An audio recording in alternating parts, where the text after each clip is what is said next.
Hey mon bon ami, si tu veux soutenir la chaîne, je t'invite à le faire gratuitement sur YouTube. Tu regardes une petite pub de 30 secondes et ça nous fait gagner un peu de sous. Merci beaucoup et que la passion te guide. Ouais. Salutations Tedenas, c'est moi le chef et bienvenue dans cette petite review du chapitre 45 de Dragon Ball Super. Alors je te cache pas que j'attendais ce chapitre avec impatience et avec beaucoup d'appréhension, avec beaucoup de peur, avec un peu de terreur même parce qu'il y a eu un leak qui s'est avéré bidon, mais il y a eu un leak qui est sorti de Reddit ou de 4chan, je sais plus trop quoi, qui balançait le résumé du chapitre. Et ça présageait rien de bon, mais alors rien de bon du tout. Genre j'ai vu ça, j'ai fait non. En plus je venais de sortir mon Dragon Ball Logi sur Goku et en quoi Dragon Ball Super avait un peu gâché le personnage. Et ben c'était le résumé qui avait leaké, était pile poil dans la lignée de ce que je disais, mais encore pire tu vois. C'était genre ouais, Goku va filer les Dragon Ball à Moro pour qu'il devienne encore plus puissant pour pouvoir se battre contre lui. Enfin Molo, je préfère dire Moro parce que Molo ça fait genre vas-y Molo, j'aime pas trop. Bref, du coup quand j'ai vu le chapitre j'ai été soulagé. Voilà, apparition divine, grâce divine, j'étais là, oh c'était des conneries, je suis soulagé, on a un chapitre intéressant, prometteur, plein de promesses, qui est encourageant hein, pour la suite, j'ai envie de te dire. Pourquoi, qu'est-ce qu'il y avait de bien dans ce chapitre ?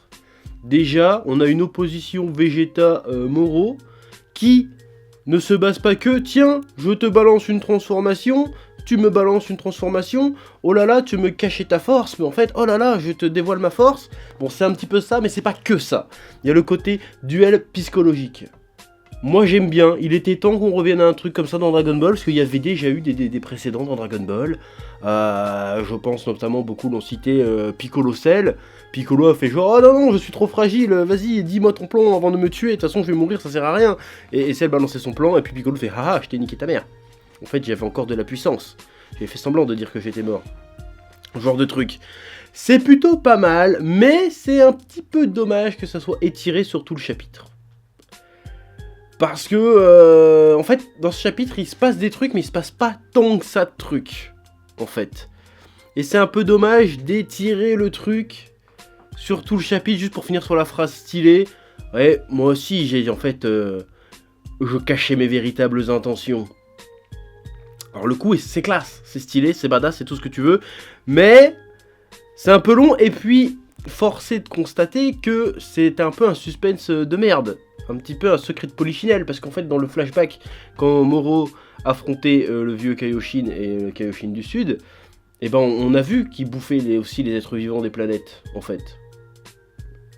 Donc on se doutait bien que quand il utilisait sa technique d'absorption de l'énergie des planètes, et ben il allait aussi absorber l'énergie des gens qu'il y avait dessus. Donc le suspense est un peu bidon, le retournement de situation est un peu bidon, mais après c'est vrai que Vegeta et Goku n'étaient pas au courant, donc voilà, mais d'un point de vue de lecteur, quand on a vu le chapitre d'avant, on se doute déjà du truc, tu vois. Et c'est mieux de balancer des révélations, et qu'on les découvre en même temps que le personnage. Ça a plus d'impact, parce que moi à la fin du chapitre, j'ai fait, bah ouais, c'est évident que tu le vois venir le plot twist. Il te le présente comme un plot twist alors qu'en fait ça en est pas un, en fait, tu vois ce que je veux dire? Parce qu'on le savait qu'il bouffait l'énergie des êtres vivants. Il venait de choper le petit Namek pour lui bouffer son énergie, c'était évident qu'il allait bouffer l'énergie de Goku et Vegeta en même temps, tu vois. Ce qui est bizarre par contre, c'est qu'ils le ressentent pas trop tout de suite. Ça c'est chelou, parce que le sentir le ki, les énergies comme ça, c'est sur la spécialité, surtout Goku. Goku a un pressentiment, mais c'est pas dit textuellement qu'il l'a ressenti, il est obligé de regarder les plantes, après il fait « Oh, il y a un truc qui va pas, Vegeta, fais attention ». Par contre, voilà, pour revenir sur le truc de Goku, j'ai bien aimé la prestation de Goku dans ce chapitre. Voilà, là on a un Goku qui réfléchit, qui s'inquiète. Bon, c'est rare qu'il s'inquiète, mais là il s'inquiète, il est inquiet, il est circonspect, il observe, il réfléchit. Quand il ouvre la bouche, c'est pour dire quelque chose d'intelligent, de pertinent, qui fait avancer le schmilblick. Voilà, là on a du Goku, là c'est bien. Bon, par contre, j'ai un problème, c'est avec le dessin de Toyotaro, quand il dessine Goku... Goku a systématiquement, sauf qu'il est en Super Saiyan, quand il est pas en Super Saiyan, Goku a tout le temps une tête de con. Genre il est là, il a toujours l'air bête, en fait. Alors que Goku n'est pas bête, il est naïf peut-être, mais il est pas bête, il est pas stupide, il est pas idiot, si tu veux. Et ça m'énerve dans le dessin de Goku, il est juste comme ça tout le temps. Refais-moi la tête d'éther comme sur l'arc Namek, où il est comme ça, il regarde le truc. Bon, tu le fais sortir une vanne de temps en temps, parce que c'est Goku, mais quand il y a un combat, il est comme ça, il regarde, il observe. Il a l'air intéressé, il est pas juste comme ça. Il y a un truc qui cloche, les amis. Non.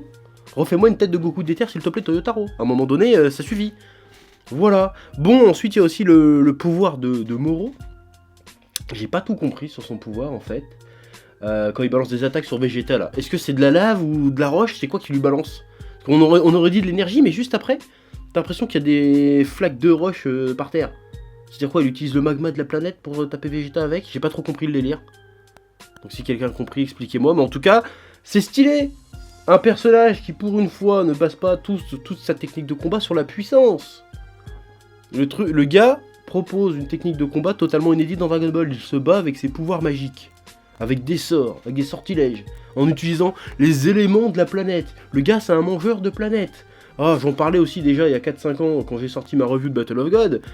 Voilà, faites-nous des méchants à la Galactus. Qu'est-ce qu'on a? On a exactement un méchant à la Galactus. Galactus, qu'est-ce que c'est dans l'univers Marvel? C'est le mec qui donne les pouvoirs au super d'argent. C'est un mec géant, tout mauve, avec un gros casque et qui mange des planètes. Voilà, et il a à peu près le même statut que Beerus, si tu veux. Le gars il est censé réguler la vie dans l'univers, donc il bouffe des planètes de temps en temps pour pas qu'il y ait trop de population dans l'univers, un truc comme ça, bref. Très bien. Un personnage, un vilain aux envergures cosmiques. Le dernier vilain d'envergure cosmique qu'on a eu dans Dragon Ball Super, même le seul vilain qu'on a eu dans Dragon Ball Super, c'était Black. Bah c'était méga cosmique, c'était à travers les temps, les dimensions, les univers. On nous refait un truc comme ça, on part sur un truc cosmico-cosmique. Et moi je trouve ça stylé. Et j'ai hâte de voir comment ça va se dérouler. Bon apparemment, on sent bien que les intentions de Moro, c'est d'abord de récupérer les Dragon Ball pour redevenir jeune. Enfin, pour récupérer sa puissance d'antan. Ce qui sous-entend redevenir jeune, donc là je gagne encore un point oracle, même si tout le monde l'avait plus ou moins deviné.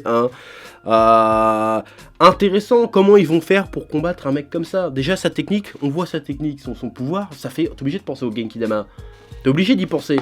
Pourquoi Goku ne fait pas référence au Genki Dama là tout de suite? Il faut que dans les prochains chapitres, il y a un truc à jouer. L'origine du Genki Dama, putain. Le Genki Dama maléfique. Le concept est génial. Facile, mais génial. Parce que pour faire le Genki Dama, normalement, il faut avoir le cœur pur. Mais qu'est-ce qui se passe quand tu fais le Genki Dama, mais qui serait impur? Et bah ça pourrait donner ce truc-là. Est-ce que c'est peut-être ça la solution au problème? Enfin, la solution de l'énigme. En fait, cette technique, c'est un espèce de Genki Dama maléfique. Donc, comment tu fais combattre le Genki Dama maléfique? Tu fais un Genki Dama positif, pur. Donc peut-être que Goku va devoir ressortir le Genki Dama, qu'il l'a pas sorti depuis un petit moment. Dans le manga, en tout cas, dans l'anime, il l'a ressorti.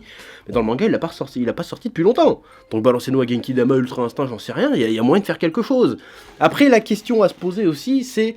On a une menace d'envergure vraiment cosmique, genre qui met vraiment l'intégrité de l'univers en danger.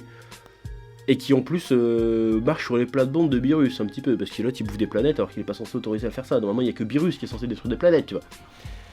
Donc justement, la question c'est, que va faire Beerus? Est-ce qu'il va avoir un rôle dans l'histoire vraiment ou pas cette fois? Parce que là ça touche un peu à son cheptel, là, j'ai envie de savoir, voilà, comment ça va se passer?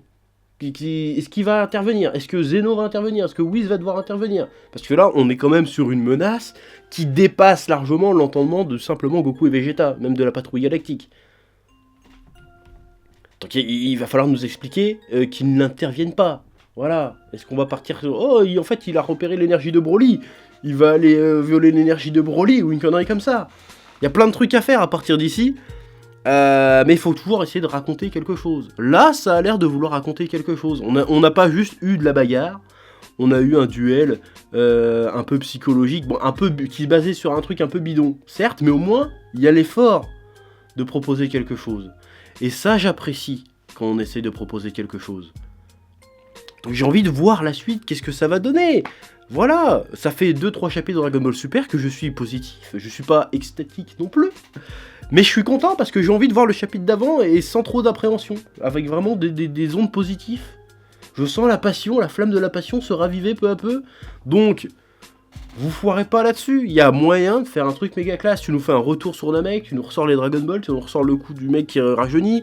Moi je sens venir le goût du Genki Dama maléfique ou un truc comme ça. Tu nous mets la mythologie de Majin Buu, des Dai Kaioshin. Voilà, alors il y en a qui pensent que c'est sûrement le dernier vilain avant de rattraper la saga Buu. Je ne sais pas, je me prononce pas avant de rattraper pardon. Je ne sais pas, je me prononcerai pas là-dessus. Mais il y a matière, il y a des trucs à exploiter. Rien que déjà le coup de Goku et Vegeta qui ne peuvent plus devenir Super Saiyan. Bon, est-ce que c'est juste sur le coup? Est-ce qu'ils vont récupérer leur énergie plus tard en se reposant un petit peu, en faisant une sieste, en mangeant un casse-croûte et puis c'est bon? Ou est-ce que, en fait, ils ont vraiment perdu leur énergie, ils sont dans la merde? Genre, ils ont pris leur énergie, ils la retrouveront pas, c'est définitif. Le seul moyen de retrouver leur énergie, ça serait de niquer Moro, tu vois. Là, c'est une piste intéressante à explorer. Là, il y a des trucs à faire. Donc est-ce que vous allez nous faire ça, ou est-ce que vous allez partir juste, oh, on va faire une nouvelle transformation, on n'en parle plus. Là, il y a moyen de faire quelque chose. Il y a moyen que Goku Vegeta, ils font bon, on est dans la merde, faut qu'on recrute une team de mercenaires pour lui mettre la chasse au cul à ce mec-là. Ça pourrait être stylé, imagine, ils vont chercher Jiren. On va chercher Jiren et Toppo, et on va chercher aussi Broly. On fait une petite équipe de mercenaires et on va chercher Moro. Ou alors c'est Moro qui fait l'inverse. Moro il fait bon, je vais récupérer les pires salopards de l'univers, je vais faire une équipe, on va tout niquer. Il y a moyen de faire un truc. Parce que là c'est évident que Goku Vegeta sont perdants là, ils vont perdre. Ils vont essuyer une défaite. Donc il va falloir repli stratégique, élaborer une technique pour réussir à les baiser. Voilà. Là il y a des trucs à exploiter, il y a des trucs à faire, ça peut être palpitant. Rien que dans toutes les scénars que je viens de te sortir, tu te dis putain ça serait génial. Je sais que t'as dit ça devant ton écran. Voilà, d'ailleurs tu vas mettre un pouce bleu si t'as dit ça. Ouais, je fais des techniques de youtubeur, des fois j'oublie que je suis youtubeur, donc je te rajoute des trucs. Donc voilà, chapitre très intéressant, très stimulant, et je sens qu'on est au début de quelque chose de grand, et j'espère que cette fois-ci je dis pas ça pour qu'on soit dans de la merde après. J'espère vraiment qu'on va être dans un truc stylé, parce qu'il y a moyen, pas juste de la nouvelle transformation, de la nouvelle technique, ok, ça je suis toujours ok, pas forcément de nouvelle transformation, mais un moyen inédit de vaincre un adversaire inédit. Voilà, tu me mets pas une fusion, tu me mets pas un Super Saiyan God de Green mon cul, on s'en bat les couilles, tu me sors pas l'Ultra Instinct, tu me sors une technique inédite, une façon inédite de gagner. Voilà, et je veux que Goku redevienne le personnage de premier plan, redevienne le héros, mais vraiment le vrai héros. Pas juste je suis le plus fort donc c'est moi qui gagne, non. Je veux un vrai cheminement. Un vrai truc stylé. Et ça serait trop bien même, tu veux montrer que le méchant est vraiment balèze, tu le mets face à Beerus, et Beerus il se fait latter sa mère. Mets-moi une scène comme ça, là tous les fanboys de la Terre vont mouiller leurs culottes, ils vont faire oh putain c'est génial, c'est le meilleur méchant, là, là. Je veux ça, donne-nous ça. Il y a moyen de faire des trucs géniaux. Bon, je vais pas tergiverser pendant 20 ans autour, parce que sinon si je me parle que dans les théories, je vais faire une vidéo d'une demi-heure encore. Mais voilà, je conclus, en répétant un peu ce que j'ai dit, chapitre très encourageant, qui nous remet des éléments Dragon Ballesques, tout en nous proposant de nouvelles perspectives pour le manga, pour l'univers. Et c'est ça, c'est tout ce qu'on veut voir dans Dragon Ball Super finalement. C'est tout ce qu'on veut dans Dragon Ball. Des nouvelles perspectives, des nouveaux personnages qui ont des trucs stylés à proposer, pas juste une énième power-up et combat de puissance. Voilà, repartons sur de l'aventure épique. De l'aventure épique, c'est ça qu'on veut. Et là, pour l'instant, tu poses les bases pour nous rebalancer de l'aventure épique. Continuez là-dessus. Continuez là-dessus. C'est pas impossible de faire du fanservice et de raconter une bonne histoire en même temps. Donc faites ça. Faites ça même. J'ai envie de te dire, ouais, je te fais des jeux de mots de merde qui n'ont aucun intérêt. Mais voilà. Bref, sur ce, c'était mon avis sur ce chapitre 45. Vivement le 20 mars pour voir la suite. Comme d'habitude, je te laisse le soin de dire en commentaire ce que t'as pensé de ce chapitre, ce que ça pensé de cette review, tu laisses un pouce bleu, tu t'abonnes, tu vas sur Utip pour me faire gagner un peu d'oseille. Et tu peux acheter aussi ces hoodies chef et menu manga dans le dos, je sais pas si tu vois, qui sont très stylés, dans toutes les tailles, sur la boutique Utip, qui est dans la description. Et tu peux aussi acheter Dirty Cosmos, mon comics, qui est aussi disponible dans la boutique Utip, dans la description. Voilà, je fais un peu mon autopub, et je te dis à bientôt pour de nouvelles aventures Dragon Ballesques. Et n'oublie pas, Dragon Ball c'est... Et je sais que tu l'as dit chez toi, Dragon Ball c'est la vie. Allez, bisous. Ouais. Eh oh, tu vas pas te barrer comme ça, hein? Tu vas laisser un pouce bleu? Un petit pouce bleu, hein? Puis tu regardes aussi les autres vidéos? Parce que voilà, tu t'abonnes? Ouais? Ouais.